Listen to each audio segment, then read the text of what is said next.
My problem comes when you tell me what I need to do with my doctor and my family. How dare you? How dare you? All right, counterpoint to you, Whoopi Goldberg. Number 2. Did you guys know back at home, by the way, that in 2017, Whoopi Goldberg received a GLAAD Media Award for executively producing a show called Strut? It was a transgendered modeling show. She won the award for speaking up for trans rights and against those trying to roll them back. Oopsies! This is why I love intersectionality. Here we are in the middle of a vicious culture war where a bunch of men playing dress up and trying to convince people that they are women and can give birth, they can chest feed, and here comes along Whoopi Goldberg, and she's so fired up about abortion that she accidentally tells the truth. Only women can give birth. Only women have a womb that is capable of carrying a child. What happens when two unapologetically bold voices collide over one of the most explosive cultural debates of our time? That's exactly what unfolded when Candace Owens turned her focus on Whoopi Goldberg. The IT all started with Whoopi receiving an award honoring her advocacy for transgender rights. The moment was meant to be celebratory, until it suddenly wasn't. During her remarks, Whoopi casually stated that only women can get pregnant. The comment landed like a record scratch. The room froze. Candace Owens wasn't about to let it slide. She jumped in immediately, calling out what she described as a glaring contradiction. How, Owens asked, can someone be celebrated for promoting the idea that gender is fluid, yet in the same breath make a statement grounded firmly in biological reality? That single moment ignited a firestorm. Supporters rushed to defend Whoopi. Critics rallied behind Candace, and what was supposed to be a routine awards moment instantly turned into a cultural flashpoint, exposing the tension between ideology and biology in a way no... Everything. Sex sells. And yet when it comes to the reality of pregnancy, this particular group of people on the right in this country and these religious zealots do not understand the reality of what happens when you have sex. I don't think she knows that it's not pronounced shex, but we'll pretend that there's an H somewhere in there. For counterpoint number 1, I want to say, yes, Joy Behar, you are correct. Sex is everywhere. For Owens, this was never just about Whoopi Goldberg. It was about a much larger cultural contradiction she believed had gone unchecked for far too long. In her view, the moment exposed a fault line running through modern discourse, the tension between biological reality and ideological storytelling. The clash didn't stay on the surface. It cut straight into uncomfortable questions about truth, language, and the narrative society insists on repeating, even when they collide with basic facts. Owens's critique landed with force, snapping public attention toward a debate that had been quietly simmering for years. This wasn't simply about dissecting Goldberg's words. It was about forcing a conversation into the open, one many institutions prefer to keep blurred, softened, or safely unresolved. And once that door cracked open, there was no closing it again. And she said that more abortions could help solve the inflation problem. Having children is why you're worried about your price for gas.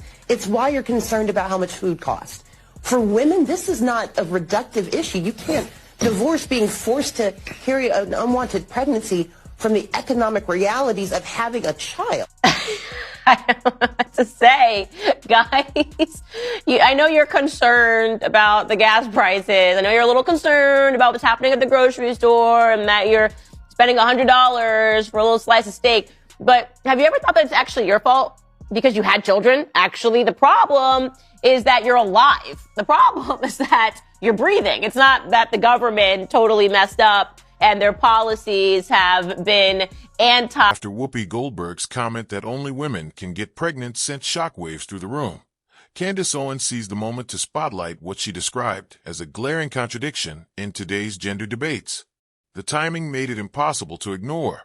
Goldberg had just been honored for her advocacy of transgender rights, praised for supporting inclusivity and the idea that gender exists beyond rigid definitions. Yet moments later, her statement drew a firm boundary rooted in biological reality. To Owens, that line wasn't just ironic, it was revealing. She called out the inconsistency head-on, questioning how someone could be celebrated for promoting gender fluidity while simultaneously making a declaration anchored in traditional biology.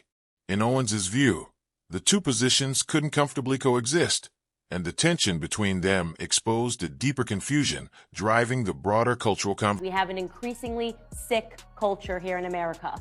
Religious zealots and/or people on the right very much understand that reality. We understand that when a culture promulgates promiscuity, it leads to people engaging in unfulfilling, unprotected sex. Far from your assessment that we don't understand what happens when you have sex, we understand exactly what happens. Children are the consequence. Life is the consequence. Owens, this wasn't a harmless slip of the tongue. She framed it as a symptom of deeper contradictions that often go unchallenged in modern culture. In her view, these moments matter because mixed messages don't stay isolated. They shape how the public understands truth itself. Owens pressed a central question. Can society claim to respect gender identity while still acknowledging biological reality? Or does one inevitably undermine the other? To her, Goldberg's remark exposed how fragile many popular narratives become when examined closely. From there, Owens expanded the discussion to another flashpoint: claims that men can experience pregnancy. She rejected the idea outright, arguing that no matter how identity is defined, pregnancy remains a biological function exclusive to women. To Owens, the growing acceptance of such claims wasn't compassion. It was confusion masquerading as progress, disconnecting language from reality. She then pivoted to a broader cultural consequence: teenage pregnancy. Owens noted that teen pregnancy rates declined steadily from the 1970s through the early 2000s, a trend she credited to stronger social expectations around responsibility and self-control. In recent years, however, she argued that progress has stalled or reversed.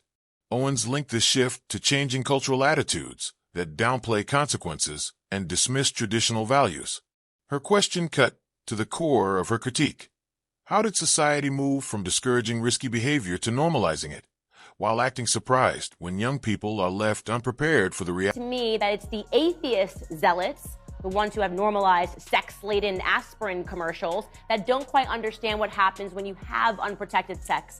And then, when they find out, they go, whoops, well, good thing I learned in health class that I can just get an abortion to deal with it. Did you know, Joy, that before federally funded sex ed programs in school, which sprang up in the 1970s, and before Roe v. Wade in 1973, teenage pregnancy rates in this country were... Owens didn't stop at diagnosing the problem. She argued that addressing it requires far more than feel-good slogans or surface-level awareness campaigns. In her view, real change starts with honest conversations in schools, at home, and within communities about responsibility, consequences, and what parenting truly demands. Shielding young people from those realities, she warned, doesn't protect them. It leaves them unprepared. Her message was direct and unapologetic. This debate isn't just about charts, trends, or talking points. It's about the kind of future being built and whether the next generation is equipped to handle it. For Owens, personal accountability isn't outdated or oppressive, it's essential. And avoiding that conversation, she argued, only guarantees that society will keep paying the price later. Don't have anything to say. You blab. You just go on and on and on and on and on and on and on and on and on and on and on and on. Candace Owens has been one of the most outspoken. Candace Owens has become one of the most vocal critics of what she describes as the rise of woke culture.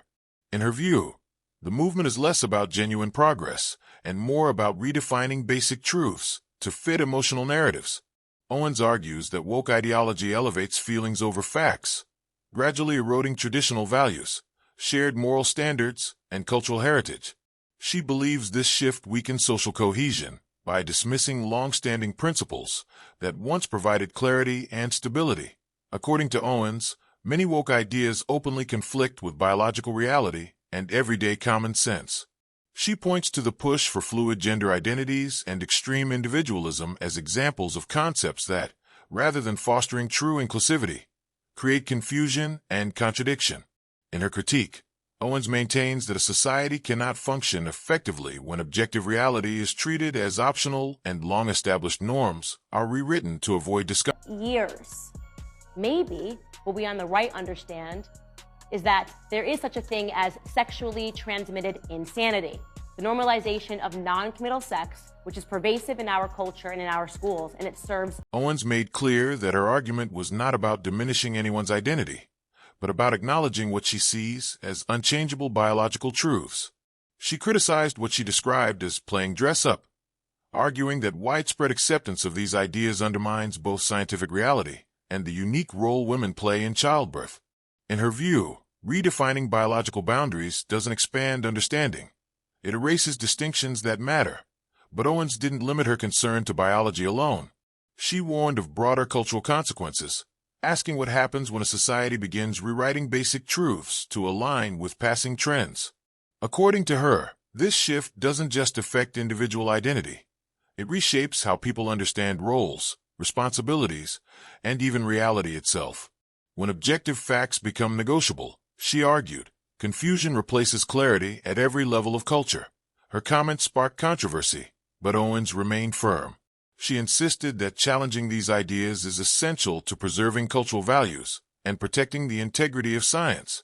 This, she said, is not a debate that can be avoided indefinitely. It is a conversation society must confront before it loses sight of the foundations that define human. That sit beside you contribute daily to that toxic culture. Candace Owens didn't hold back when addressing what she described as a reckless cultural attitude toward unprotected sex. She criticized how intimacy is often treated casually, with little consideration for the real and lasting consequences, particularly unplanned pregnancies. According to Owens, society has grown dangerously desensitized to the weight of these choices. She argued that responsibility has slowly been pushed aside, replaced by a mindset that treats accountability as optional. In her view, people are quick to ignore the long-term impact of their actions, especially when the consequences don't surface immediately. Owens pointed to media and entertainment as major contributors, saying they frequently glamorize carefree lifestyles while minimizing the emotional, financial, and social realities of parenthood. Owens questioned why conversations about family planning, sexual health, and personal responsibility are so often sidelined. To her, this silence feeds a broader societal problem, one where impulsive choices are normalized and the fallout is left for children and families to absorb. Her message wasn't about shaming individuals, but about confronting a cultural blind spot. She closed with a call for change, urging society to bring responsibility, honesty, and values back into the conversation. Owens framed the issue as a generational one, warning that without serious reflection and reform, future generations risk inheriting a culture unwilling to face the consequences of its own decisions. I think it's something. You're a single mom of a teenage son who's 18. I Girl, know, you look it's so horrible. good. I cannot lie about my age because they count and they, Yeah, you can't. Yeah, I What if you had it can't. when you were? You have to tell me about my identity because I know for a fact I'm not confused. Okay, next question. Great statement. How many kids people should or should not have?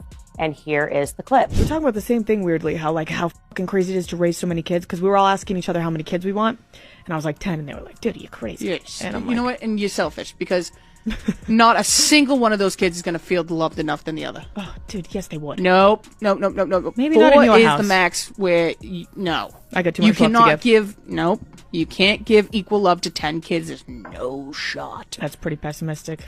Well, it's the truth. You have 6 children, so explain to us which ones you love more, or tell us why you think she's wrong. Well, yeah, she's right. You know, you have, it's just basic math, 100% of love, and then you have to divide it between all the kids. And so I guess the idea is if you have up to 4, then at least each kid gets 25%. I mean, it's like I'm joking, but that is actually